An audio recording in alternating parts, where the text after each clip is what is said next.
Bueno, pues a lo largo de la historia, las vidas de los hombres han sido usadas para representar las de la humanidad en todo su conjunto. Y es que un ejemplo cotidiano muy simple y visual es como en una sala en la que pudiéramos estar tanto hombres como mujeres, por defecto se suele aludir al público en un genérico masculino. Y es que esta falta de, digamos que es una falta de atención y de referencia al género, es una consecuencia directa de una lógica que está profundamente arraigada en nuestras sociedades, la cual describe Caroline Criado Pérez, la cual es una autora muy buena, que tiene un libro súper interesante que se llama Invisible Women. La describe como male unless otherwise indicated, que si lo traduciéramos al español sería como un masculino menos cuando se indique lo contrario. Y es que para la mayoría de asuntos que conciernen a ambos sexos, la versión masculina es asumida como el estándar por defecto y esta forma de proceder, en la mayoría de ocasiones, aunque pudiera verse como malintencionada, no lo es, sino que en la mayoría de ocasiones, como digo, suele ser resultado de todo lo contrario, sino que resulta del no pensar, ¿no? Pues al hombre parece como que se le da por supuesto, mientras que a la mujer ni se la menciona.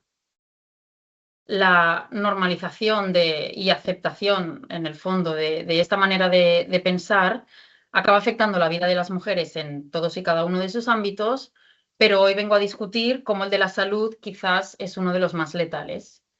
Y antes de empezar con todo el tema, quería presentarme un poco porque no sé si todos me conoceréis, algunos sí que os he reconocido.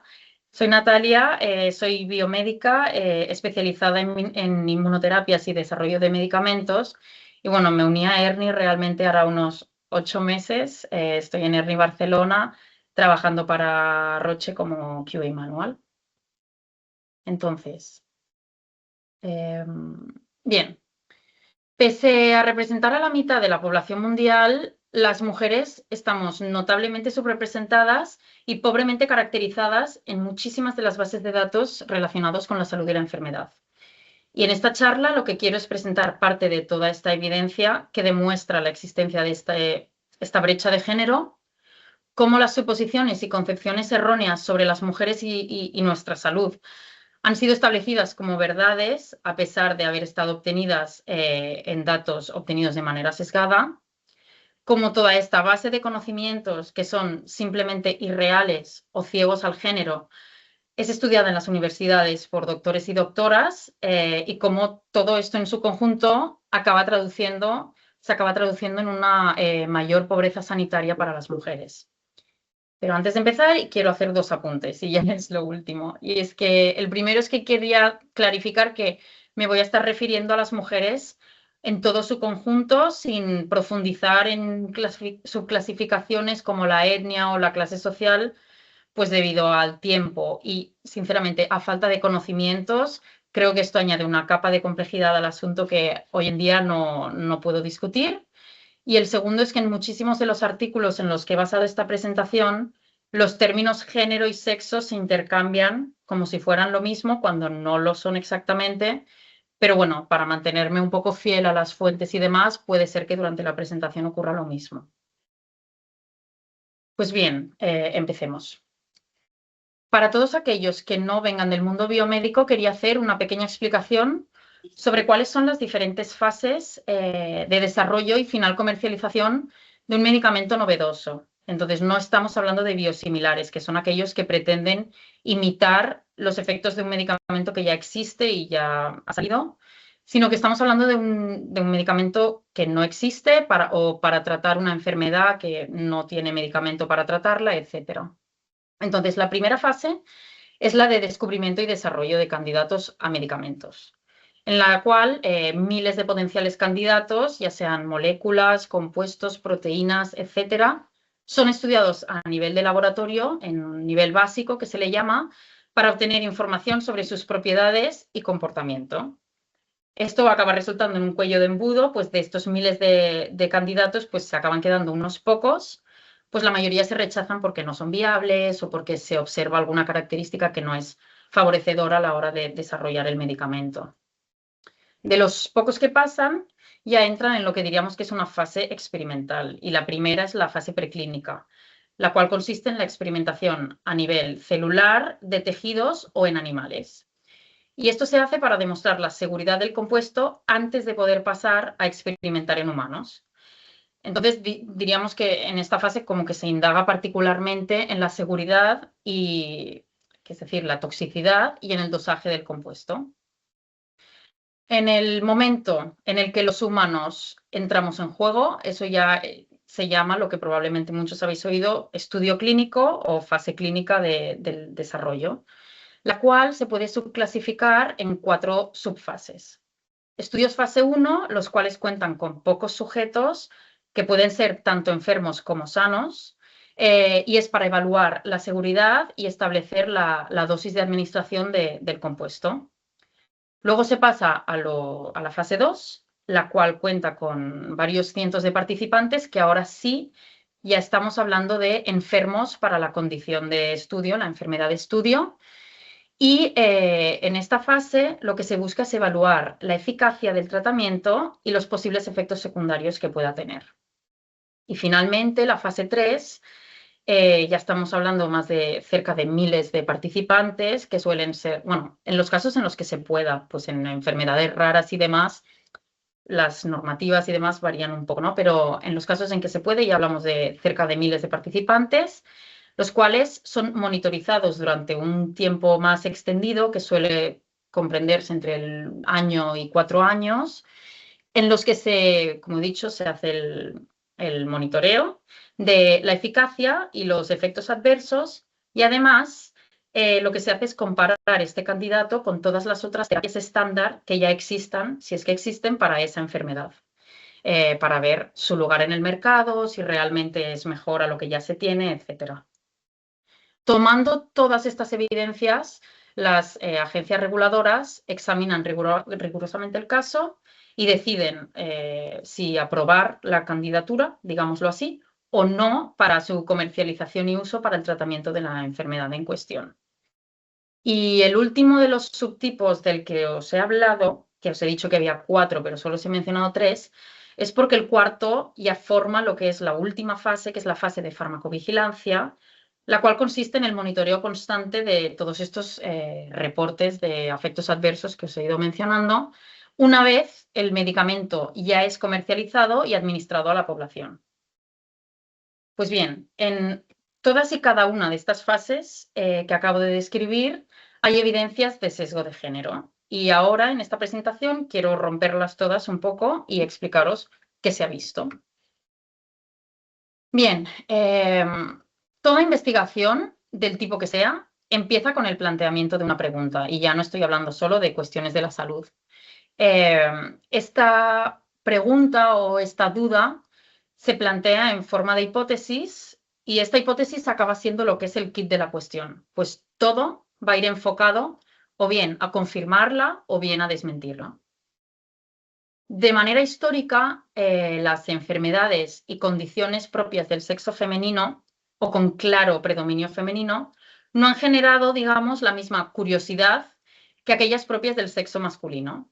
Y esto se debe a la percepción generalizada de que hay pocas diferencias entre sexos que sean significativas en el funcionamiento de los órganos y tejidos, más allá de aquellas que son evidentes, como todos aquí podríamos decir, que es el sistema reproductivo.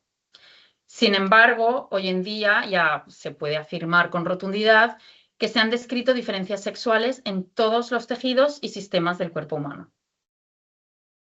Pese a saberse esto, la primera premisa ha prevalecido, causando que el estudio en profundidad de tales diferencias suscite en general poco interés, y además se le suma el hecho de que en toda investigación científica hay que buscar siempre tener el mayor número de variables controladas, de manera que cuando tú observas diferencias entre dos grupos, puedes afirmar con rotundidad que se deben a la variable que tú estás estudiando. En muchísimos casos, lamentablemente, el sexo es una de estas variables a sacrificar. Pero bueno, ahora vamos a verlo un poco en números. Un análisis de datos de financiación en salud del año 2019, realizado por el NIH, el cual es el mayor financiador de investigación biomédica del mundo, evidenció que las enfermedades exclusivamente de hombres o con claro predominio masculino son investigadas hasta 3 veces más que aquellas de mujeres. Y no solo eso, sino que mientras las primeras constaban de recursos económicos de más, las segundas están claramente subfinanciadas. Y otro estudio de un año posterior, del 2020, dio números. Y es que tan solo el 5% de la financiación biomédica a nivel mundial va destinado a investigaciones sobre la salud de la mujer. Y en estos casos en los que se investiga, se centra casi exclusivamente en enfermedades con altas ratios de mortalidad, como podrían ser el cáncer. Sin embargo, deja de lado claramente enfermedades que no llegan a ser mortales en la gran mayoría de casos, pero que son altamente incapacitantes y que suponen una gran carga para la gran mayoría de mujeres que las sufren. Y es que tan solo el 1% de la financiación va destinado a enfermedades como podrían ser la endometriosis, la menopausia, los ovarios poliquísticos, etc. En el gráfico este que os he añadido aquí de un estudio, una review que se hizo, podemos ver en el eje de las Is, podríamos decir que es la financiación, y el eje de las X es el tanto por ciento de mujeres discapacitadas por esa enfermedad. Y lo que parece verse es como la inversión financiera parece ser indirectamente proporcional al porcentaje de mujeres discapacitadas como resultado de una enfermedad. Pues bien, cuando pasamos a la siguiente fase, la investigación preclínica ha sido y sigue siendo aún hoy en día altamente dependiente de células y animales masculinos. En 2009, un estudio estimó que aproximadamente un 80% de los estudios realizados en roedores a través de 10 disciplinas científicas diferentes usaban de manera exclusiva sujetos machos.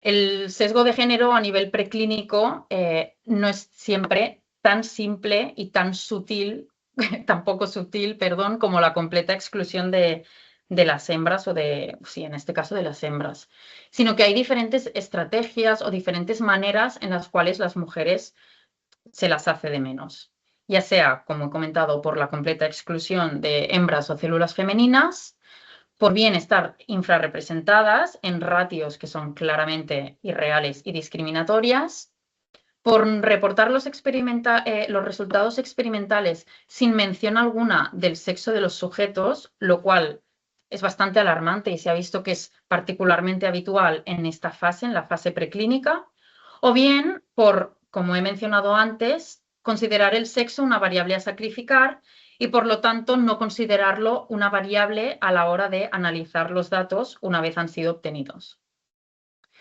Del estudio que os he mencionado antes, del 2009, podemos ver el ejemplo, por ejemplo, de la neurociencia.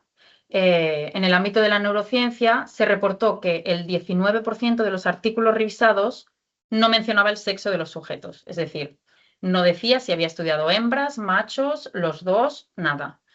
Prácticamente estamos hablando de una quinta parte de los estudios. No hay información sobre el sexo. Por otro lado, del 80% que queda restante, se clasificaba de la siguiente manera, y es un 46% en el que tan solo se estudiaban machos, el 9% en el que tan solo se estudiaban hembras y el 25% en el que sí que se estudiaban los dos sexos. Sin embargo, cuando se desglosaba este 25%, veíamos que en el 20% no se había hecho ningún análisis de diferencias sexuales en los sujetos, lo cual, en el fondo, da igual que estudies los dos sexos si no vas a mirar si hay diferencias entre uno y otro. Este desinterés en estudiar las posibles diferencias sexuales en estas primeras fases de experimentación realmente parecerá mentira, pero es defendida por muchísimos investigadores a nivel global bajo el argumento de la simplificación. Y es que científicamente los sujetos femeninos son considerados demasiado complejos y variables debido a dos grandes motivos, los cuales probablemente ya habréis adivinado. Es que son los fluctuantes ciclos hormonales asociados a la menstruación y la posibilidad de embarazo. Y en ciencia, complejo es prácticamente siempre sinónimo de costoso. Lo irónico es como estudios recientes sobre biomarcadores de la enfermedad en roedores han demostrado una mayor variabilidad en ellos que no en ellas. Pero bueno, siempre se encuentra la manera de justificar el no incluir a las mujeres o las hembras en este caso en los estudios. Otra justificación es que los modelos celulares y animales no reflejan bien las diferencias entre hombres y mujeres debido a todos los múltiples factores sociales que no llegan a ser comparables. Y si bien es verdad, pese a sus evidentes limitaciones, los modelos celulares y animales han ido demostrando reiteradamente a lo largo de la historia que son modelos más que válidos para obtener aproximaciones, que no estamos hablando nunca de verdades absolutas, sino que estamos haciendo aproximaciones de procesos biológicos humanos, siempre y cuando se usen y estudien de la manera correcta. Cuando hacemos el salto a nivel clínico, con la investigación en sujetos humanos, esta tendencia se mantiene. Y la brecha de género en la participación en ensayos clínicos ha estado siempre presente, pero fue especialmente acentuada en la época de los años 70, a posteriori del escándalo de la talidomida, el cual es un fármaco que era recetado por doctores a mujeres embarazadas para tratar las náuseas y mareos matutinos causados por el embarazo. Pues citando textualmente lo que se argumentaba en ese momento, no se habían encontrado dosis tóxicas ni para matar a un ratón. Pues bien, la administración de esta droga acabó provocando el nacimiento de más de 10.000 bebés con malformaciones y discapacidades congénitas. Se vio que evidentemente no se había estudiado en hembras preñadas antes de su administración a mujeres, y estudios posteriores confirmaron que, de haberse hecho, se hubiera visto que causaba daños fetales a embriones y crías de ratón. Entonces toda esta tragedia se hubiera evitado. Lo que resulta más irónico es que, en vez de asegurar la presencia de mujeres y haciendo énfasis también en la presencia de mujeres embarazadas en todos los estudios clínicos para evitar semejantes tragedias de repetirse en un futuro, la decisión fue más bien la contraria. Y es que la FDA emitió directrices para excluir no solo a mujeres embarazadas, sino a cualquier mujer en edad fértil de la participación de estudios clínicos. Y tal decisión no fue cuestionada.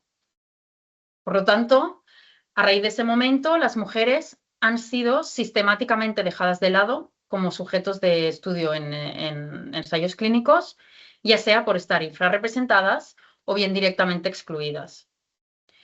Una review del 2018, que es esta que tenéis aquí, el gráfico que tenéis en la pantalla, analizó todos los estudios clínicos de fármacos aprobados por la FDA entre los años 2013 y 2015 y reportó que las mujeres fueron de media el 40% del total de participantes.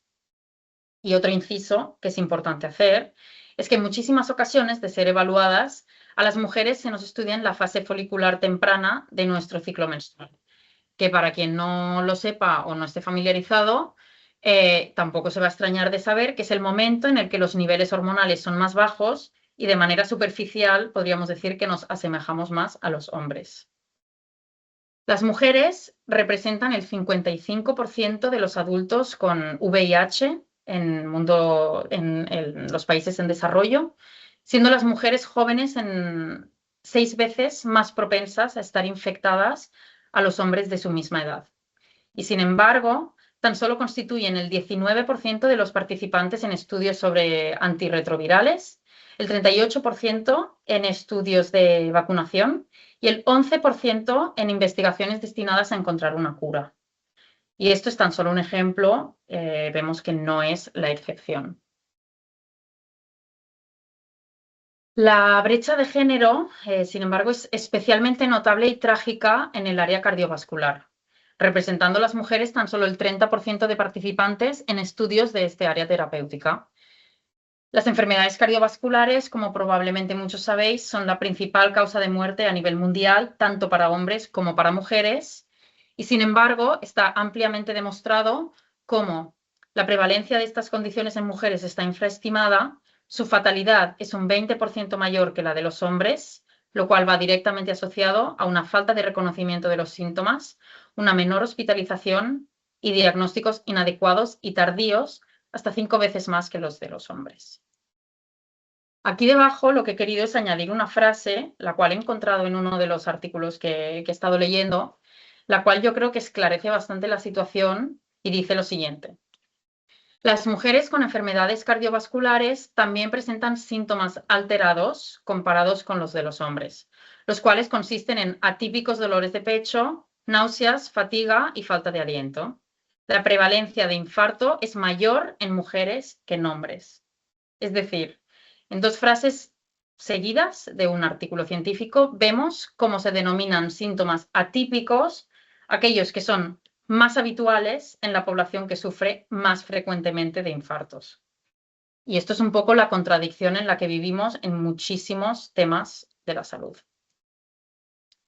Finalmente, en la última fase de farmacovigilancia, también se ha demostrado esta promoción del sesgo, y es que el Parlamento Europeo apunta 3 principales contribuidores de las desigualdades de género en el ámbito de la salud.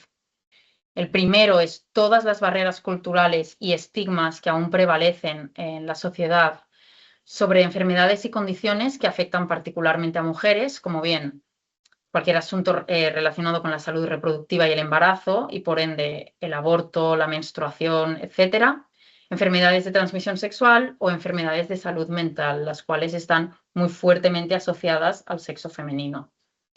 Estos temas son aún tabú en numerosas culturas y promueven el silencio por parte de las afectadas, lo que acaba resultando en un subregistro de casos. Y es que, por ejemplo, la OMS estima que la prevalencia de endometriosis es un 6-13%, a pesar de que los datos registrados sugieren un 1-2%. En este gráfico vemos como la tendencia a la alza en la previsión de prevalencia de la enfermedad, lo cual acaba siendo una consecuencia directa de una mayor concienciación y de un aumento de diagnósticos y su asociado registro.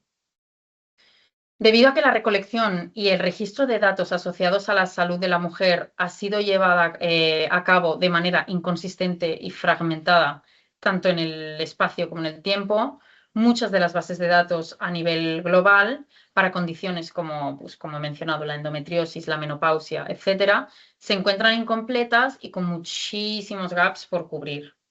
Y en el caso de las mujeres embarazadas, no solo hay una marginalización absoluta a nivel clínico, sino que en muchísimas ocasiones hay una falta de monitorización y registro cuando sí que son tratadas por algo. Y finalmente, en muchísimas ocasiones también estas bases de datos de registro de efectos adversos a medicamentos no especifican el sexo del individuo afectado, de manera que evidenciar posibles dominios o influencias del sexo en determinados tratamientos se ve en muchísimas ocasiones limitado por esto, porque no tenemos números reales sobre los que hacer estos estudios. Bien, con todo lo que he mencionado ahora, la situación actual, tal cual reportada, nos deja múltiples problemáticas. La primera es como históricamente resultados de estudios han sido presentados como válidos para ambos sexos, a pesar de haber sido obtenidos única y exclusivamente en sujetos masculinos o con un claro predominio de estos, como debido a la exclusión sistemática de las mujeres embarazadas a nivel clínico, básicamente carecemos de datos sólidos sobre cómo tratarlas para prácticamente cualquier condición. Como la evaluación y estudio de las mujeres en la fase folicular de su ciclo menstrual pinta un escenario que es completamente irreal, en el que las mujeres no pasan por diferentes ciclos hormonales. Las hormonas son moléculas que ya se ha demostrado en muchísimas ocasiones cómo son capaces de interaccionar con la gran mayoría de fármacos, tanto en su seguridad como en su eficacia. Y finalmente, cómo tabús y estigmas que están fuertemente arraigados contribuyen claramente a la invisibilización de datos. Pues es importante mencionar que no solo existen barreras a nivel estructural, institucional del investigador, sino que también hay muchísimas barreras invisibles al nivel de las participantes que acaba causando que las mujeres sean menos propensas a participar. Y es que hoy en día, lamentablemente, muchísimas mujeres siguen siendo las principales contribuidoras a las tareas domésticas y relacionadas con los menores, con el cuidado de menores y mayores en la casa, de manera que en muchísimas ocasiones compaginar todas estas responsabilidades con el compromiso que supone participar en un estudio clínico no es factible. Bien, voy a dejar las preguntas un poco para el final, si os parece bien. Así termino y podemos debatir todo lo que queráis al final.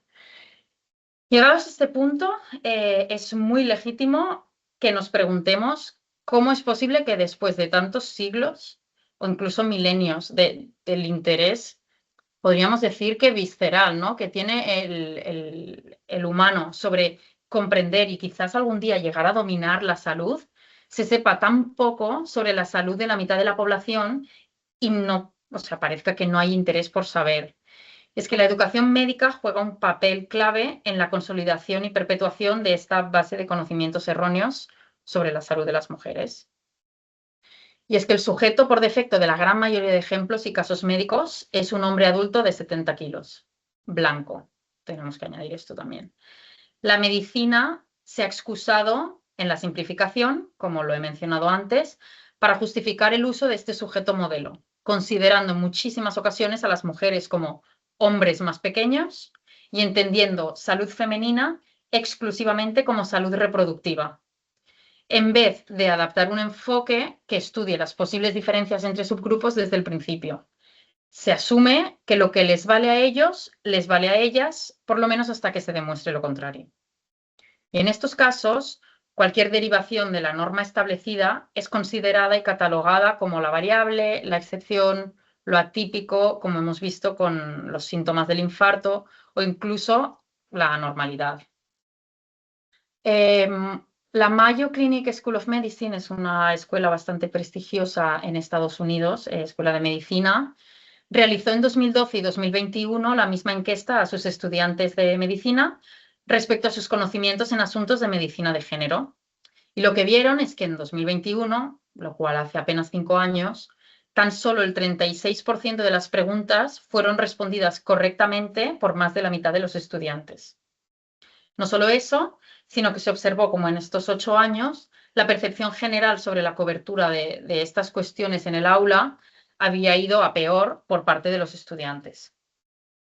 En 2015, la Yale School of Medicine publicó datos similares sobre su propio programa de medicina, evidenciando que menos del 25% de las clases en los primeros años de universidad incluían contenidos relevantes sobre sexo y género.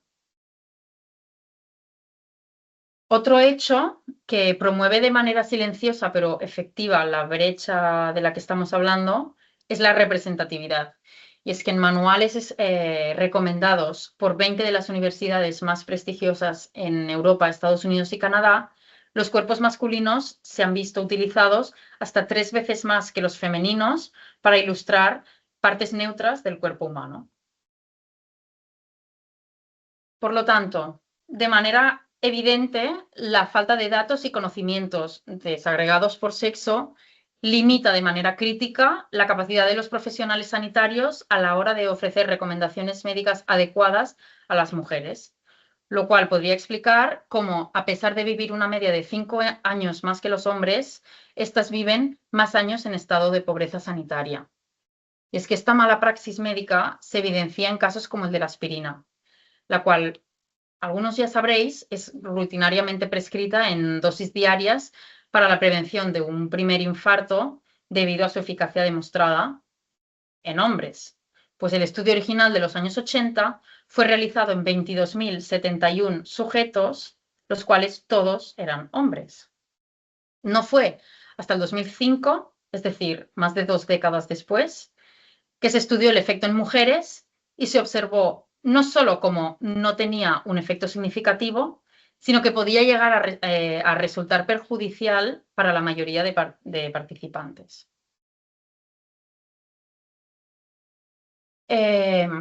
VigiBase es la base de datos de farmacovigilancia más grande a nivel global, con más de 40 millones de reportes individuales de efectos adversos a medicamentos, provenientes de los más de 180 países que conforman la Unión, ¿cómo se llama? La OMS. Lo cual estamos hablando que estamos cubriendo prácticamente el 99% de la población mundial. Pues en un análisis de datos, de los datos en esta base, confirmó lo siguiente. Y es cómo las mujeres, esto es en porcentaje, cómo las mujeres son las que experimentan más frecuentemente reacciones adversas a medicamentos en todas las áreas terapéuticas, excepto en una. Es decir, esto es el porcentaje de reportes por mujeres para cada una de estas áreas terapéuticas. Pues en enfermedades gastrointestinales, el 65, diríamos. Y vemos cómo ganan, por decirlo de alguna manera, en absolutamente todas, menos en una, que son los Renal and Urinary Disorders. Y no solo eso, sino que se vio que en absolutamente todas las regiones geográficas y en todas las edades a partir de los 12 años, los reportes femeninos superan los masculinos. Que las mujeres sean una media de entre un 50 y un 75% más propensas a sufrir de reacciones adversas a medicamentos no es casualidad, sino que es un hecho podríamos decir, de causa multifactorial. Y es que, por un lado, si bien es cierto que los sistemas inmunitarios de las mujeres son por norma general más reactivos y producen respuestas inmunitarias más fuertes, esto se ve claramente agravado por el hecho de que son ellas las que son más frecuentemente medicadas con fármacos para los que no se ha estudiado bien la influencia del sexo, tanto a nivel preclínico como clínico, y además en dosajes gender neutral que las exponen a un mayor riesgo de sobredosis. Y sobre esto hay un caso muy conocido, que es el escándalo del Zolpidem, el cual es el Ambien, que algunos sabréis, es un somnífero y llegó a ser el somnífero realmente más recetado del mundo durante una época. Cuando se empezó a administrar este medicamento, se estableció una dosis gender neutral para todo el mundo de 10 miligramos, tanto para mujeres como para hombres. No fue hasta años más tarde que se estudiaron posibles diferencias sexuales en las propiedades farmacológicas de este compuesto, es decir, en cómo el fármaco es procesado y actúa en nuestro organismo. Se observó cómo las mujeres eliminamos en sangre un 35% más lento que los hombres, este compuesto en específico. ¿Esto qué causaba? Esto causaba que las mujeres que se tomaban el somnífero para ayudarlas a dormir en la noche, 8 horas más tarde, cuando tenían que levantarse y, por ejemplo, conducir al trabajo, iban a conducir, el 15% de las mujeres conducía con niveles en sangre suficientemente altos para alterar sus capacidades de conducción, lo cual ponía claramente en riesgo su vida, y no fue hasta 21 años más tarde de la aprobación del fármaco, en 2013, que la FDA rebajó la dosis de las mujeres a la mitad.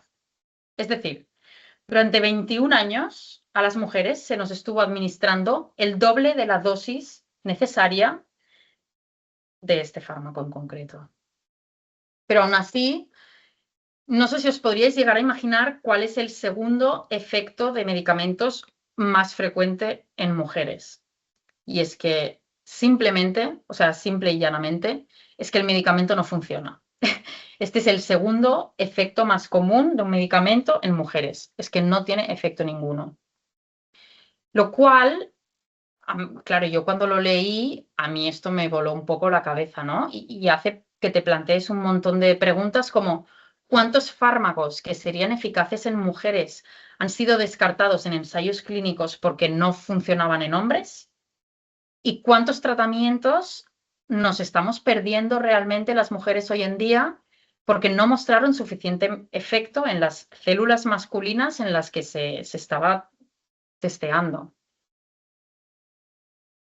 Pues bien, es evidente que una cuestión como esta es tan compleja, la equidad de género realmente es una cuestión súper compleja y está claro que no tiene una solución clara ni única, sino que es un asunto que tiene que ser abordado interseccionalmente, y pese a ser un problema que persiste en la actualidad, ha habido pequeños y tímidos esfuerzos por parte de las instituciones para reducir la brecha durante las últimas décadas. Aquí he puesto algunos ejemplos, como por ejemplo la entrada de Bernardine Healy, que fue la primera mujer directora del NIH, que como he mencionado anteriormente es el principal financiador biomédico a nivel global. Desde el 1993 es ilegal no incluir a mujeres en ensayos clínicos financiados con fondos federales en Estados Unidos. A nivel global, la ONU declaró en 2015 la igualdad de género como uno de los 17 Objetivos de Desarrollo Sostenible. En 2016 fue que el NIH también decretó que todos los aplicantes a becas de financiación públicas deben considerar la inclusión de sujetos, animales, células y tejidos femeninos, y en caso de que no lo hagan, tiene que estar muy justificado. La OMS ha desarrollado la Health Inequality Data Repository, la cual es una base de datos que intenta pues, seguir la pista a las desigualdades en salud en diferentes grupos poblacionales, entre los cuales se encuentran las mujeres. Y finalmente, también la ICH ha establecido estándares para una investigación clínica ética y científicamente rigurosa, las cuales son reconocidas y adaptadas por múltiples países. Pero el problema de todas estas medidas, políticas y regulaciones, es que no aplican a fabricantes privados de medicamentos. Es decir, estamos hablando solo de estudios que se hagan con financiación pública. Entonces, todos esos fabricantes independientes están excluidos, pueden seguir haciendo todas estas prácticas que he mencionado sin ningún tipo de repercusión. Y por otro lado, diversas auditorías independientes apuntan con firmeza que tales medidas no están siendo implementadas de manera rigurosa, ya sea porque el ritmo de implementación es bajo o simplemente inexistente. Es que hay que forzar cambios reales para garantizar la equidad de género y poder cerrar la brecha. Y aquí propongo un poco pues, el popurrí que he ido extrayendo de diferentes artículos y demás, resumiendo qué se puede hacer para cambiar la situación. En primer lugar, hay que buscar, recopilar y registrar datos que cubran todas esas lagunas existentes en el conocimiento médico actual. Por un lado, tenemos que mirar atrás y ver dónde asumimos, en vez de afirmar, hechos sobre la salud de las mujeres, y cuando afirmamos cosas, en qué estamos basando estas afirmaciones. En un estudio que realmente se hizo de manera equitativa, no, etcétera. Por otro lado, implica fortalecer los sistemas de registro de datos actuales, con particular énfasis, evidentemente, en los países en vía de desarrollo, los cuales, por falta de Dios mío, qué frase, qué palabra, digitalización, eso, de los sistemas, pierden trazabilidad, ¿no? de la salud de sus poblaciones. En segundo lugar, debemos promover la colaboración entre entidades a fin de compartir todos los conocimientos y ponerlos a disposición pública. En muchísimas ocasiones lo que pasa a nivel científico es que no se pueden llegar a demostrar diferencias entre sexos debido a un reducido tamaño muestral. Es decir, tú no has estudiado eso con suficiente número de pacientes, suficiente número de sujetos. Y eso hace que estadísticamente lo que tú puedas demostrar no tiene suficiente poder como para decir sí, aquí hay diferencias o no, no las hay. Entonces, para poder solucionar este gap, lo que hay que buscar es estandarizar los datos, promover la interoperabilidad, el acceso, asegurar una fuerte gobernanza y, finalmente, especialmente en los tiempos que corren, garantizar la ciberseguridad de los datos. En tercer lugar, algo evidente es una mayor inversión financiera en investigación de salud de las mujeres, lo cual hay que entender que no es sinónimo de salud reproductiva. La salud de las mujeres va mucho más allá de la salud reproductiva.